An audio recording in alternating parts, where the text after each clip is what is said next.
Hey, what's up everyone? It's Letitia with Barefoot Gardening. I hope that you're doing well. I just wanted to give you a little update of some of the things that's going on in the garden and just talk a little bit about some concepts that I am trying to implement now, or that's going on now. So I just wanted to give beginner gardeners out there a little lowdown on some things. So first off, everything is looking really well in the garden.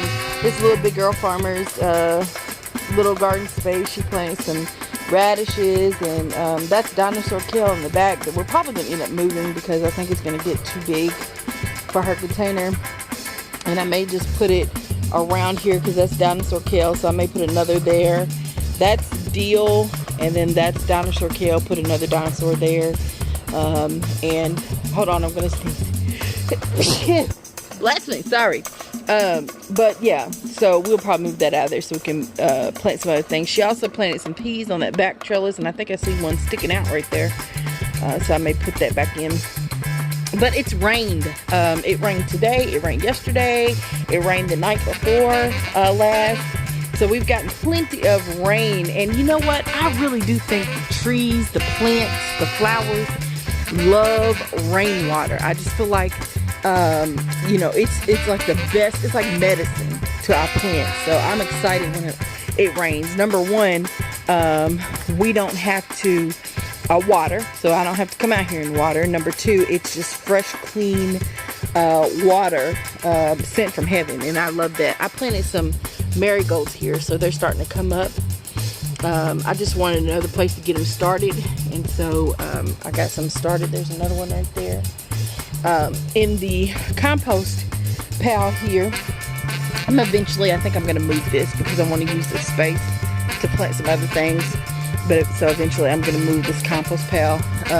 Not sure where to yet, or where I'm going to do it.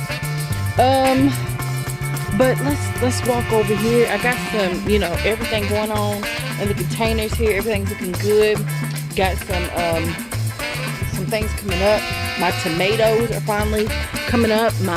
This is yellow pear tomato. I got a plant in there, and this is, let's see, pineapple tomatillos.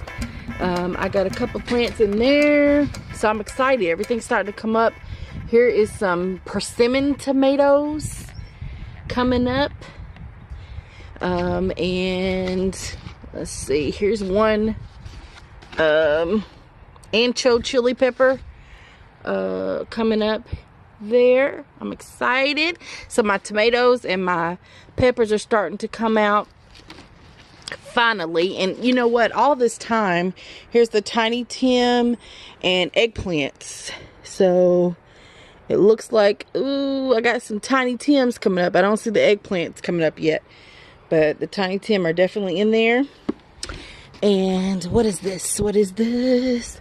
This is Aunt Ruby's or Kellogg's breakfast. Oh, I got a little bit of each. Look how big they've gotten since the last update. Can y'all see that? Wow. So a couple of each there.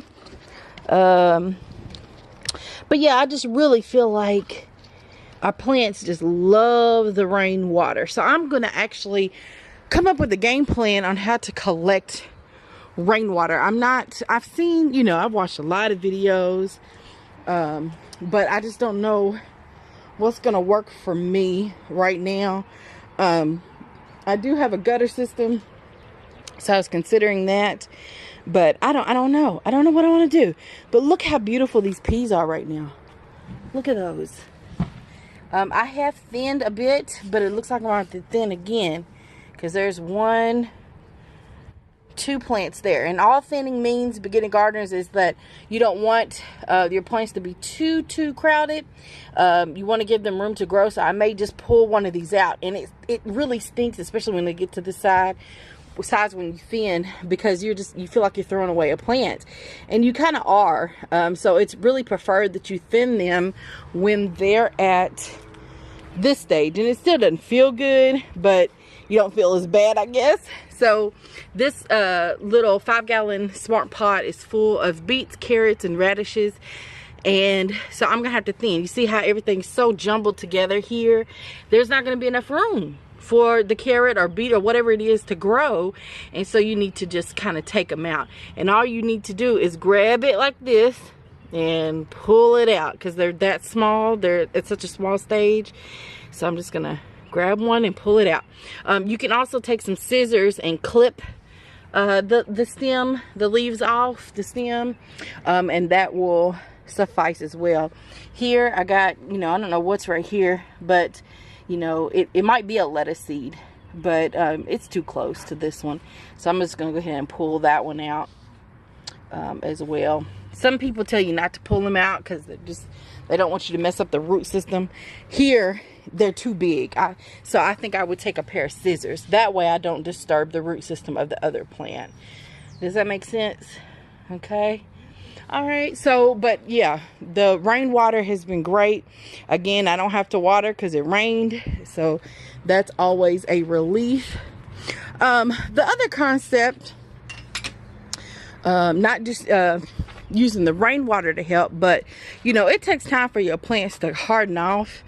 And what hardening off means is, you know, especially if you're growing indoors, you want them to have time, the plants, to acclimate to the outside weather conditions. And so, you know, if it's windy, if it's raining, if it's hot, you know, the plants need time to do that, because indoors they don't get all the different weather and all the different temperatures and things like that. So that's one thing I like about this greenhouse, is that I'm already hardening off my plants, so I don't have to spend a week, you know, bringing the plants from inside to outside and worrying about them wilting and or the conditions, and bringing them back in and then worrying about you know, fungus gnats and other bugs because that have, you know, are now in the house because I have the plants outside.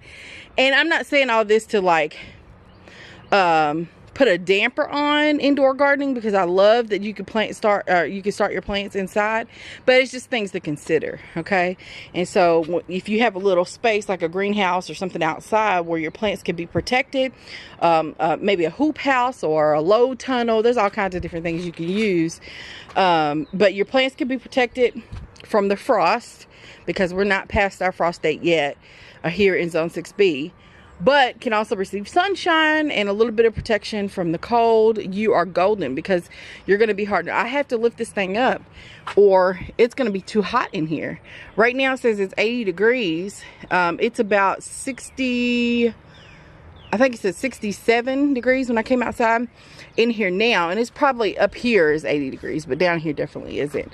But you know, you need to give them time to breathe and get used to the weather. So these are already hardened off. I don't have to worry about that, okay, because I'm lifting this plastic up, putting it down, and all that every day. So, but yeah, everything looks good. I probably need to water here. The soil is dry at the top.